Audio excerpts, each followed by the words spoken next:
I'm going to speak today about the relationship between science and human values. Now, it's generally understood that questions of morality, questions of good and evil and right and wrong, are questions about which science officially has no opinion. It's thought that science can help us get what we value, but it can never tell us what we ought to value. And consequently, most people, I think most people probably here, think that science will never answer the most important questions in human life.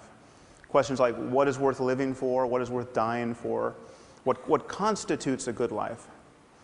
So I'm going to argue that this is an illusion, that the separation between science and human values is an illusion, and actually quite a dangerous one at this point in human history. Now, it's often said that science cannot give us a foundation for morality and human values because science deals with facts, and facts and values seem to belong to different spheres. It's often thought that there's no description of the way the world is that can tell us how the world ought to be. But I think this is quite clearly untrue.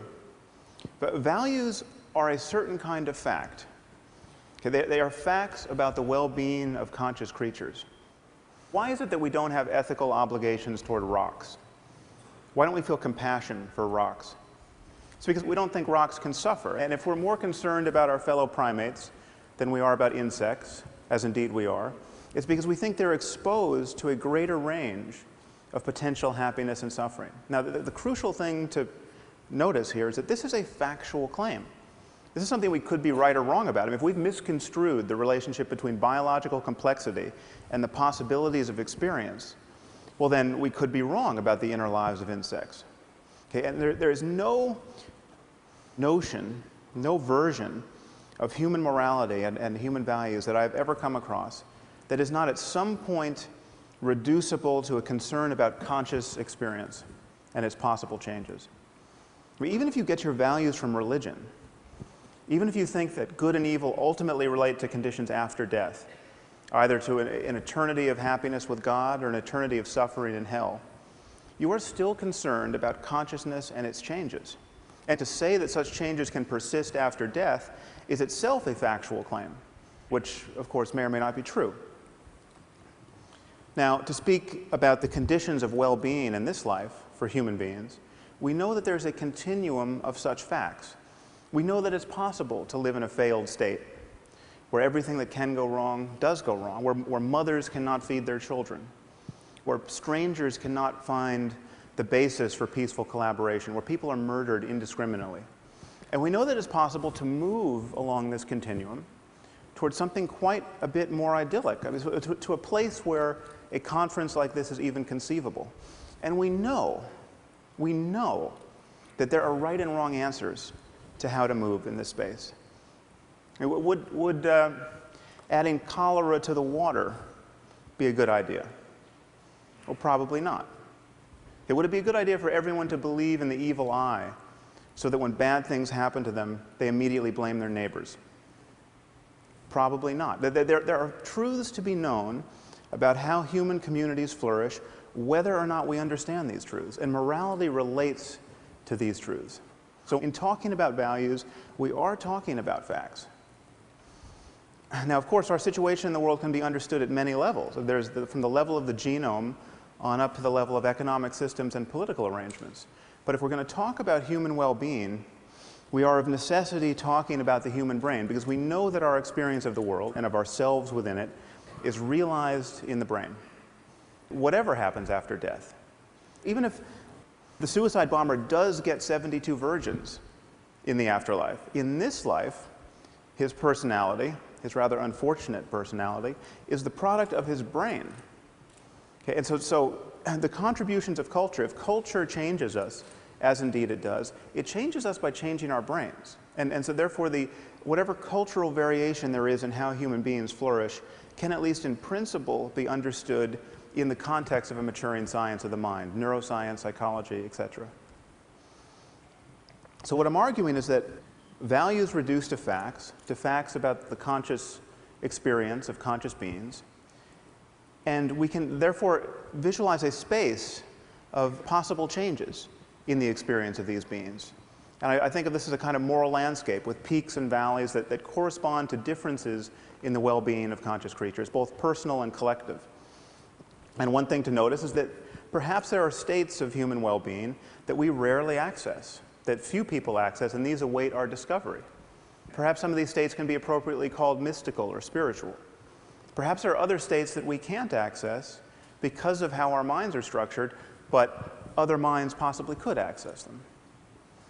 Now, let me be clear about what I'm not saying. I'm not saying that science is guaranteed to map this space, or that we will have scientific answers to every conceivable moral question. I don't think, for instance, that you will one day consult a supercomputer to learn whether you should have a second child, or whether we should bomb Iran's nuclear facilities, or whether you can deduct the full cost of TED as a business expense. But if questions affect human well-being, then they do have answers, whether or not we can find them. And just admitting this, just admitting that there are right and wrong answers to the question of how humans flourish, will change the way we talk about morality, and it will change our expectations of human cooperation in the future. And for instance, there are 21 states in our country where corporal punishment in the classroom is legal, where it is legal for a teacher to beat a child with a wooden board hard, raising large bruises and blisters and even breaking the skin. And hundreds of thousands of children, incidentally, are subjected to this every year. The locations of these enlightened districts, I think, will fail to surprise you.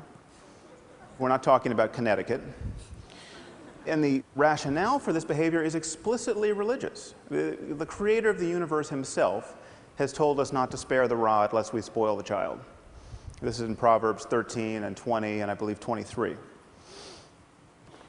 But we can ask the obvious question, okay, is it a good idea, generally speaking, to subject children to pain and violence and public humiliation as a way of encouraging healthy emotional development and good behavior?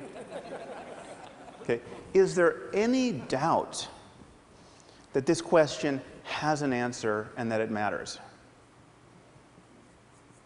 Now, many of you might worry that the notion of well-being is truly undefined and seemingly perpetually open to be reconstrued. And so then how, therefore, can there be an objective notion of well-being? Well, consider by analogy the concept of physical health. I mean, the concept of physical health is undefined, as we just heard from Michael Spector. It has changed over the years.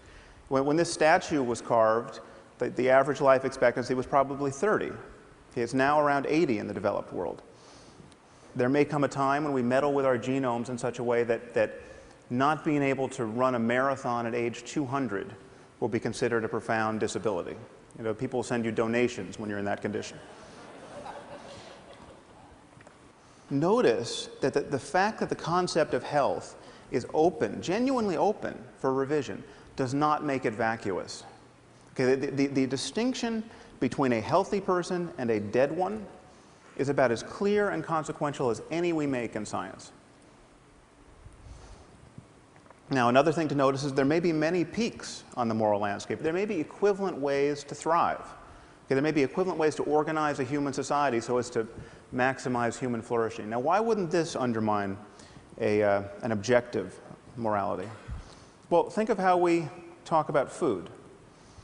I would never be tempted to argue to you that there must be one right food to eat. There's clearly a range of materials that constitute healthy food.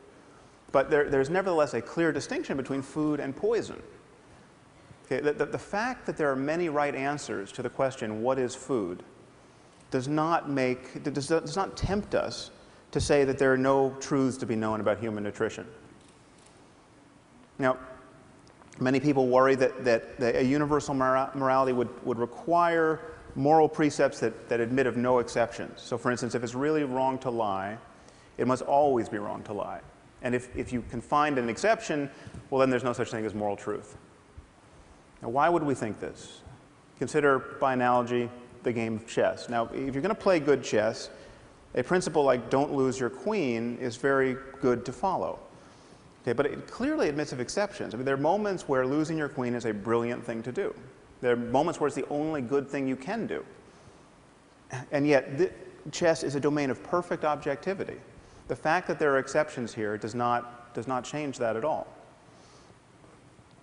Now, this brings us to the sorts of moves that people are apt to make in the moral sphere. Okay?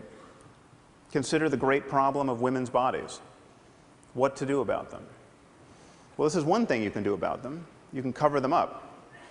Now, it is the position, generally speaking, of our intellectual community that, while we might not like this, we might think of this as wrong in Boston or Palo Alto. Who are we to say that the proud denizens of an ancient culture are wrong to force their wives and daughters to live in cloth bags? I mean, who are we to say even that they're wrong to beat them with lengths of steel cable or throw battery acid in their faces if they decline the privilege of being smothered in this way? Okay, well, who are we not to say this?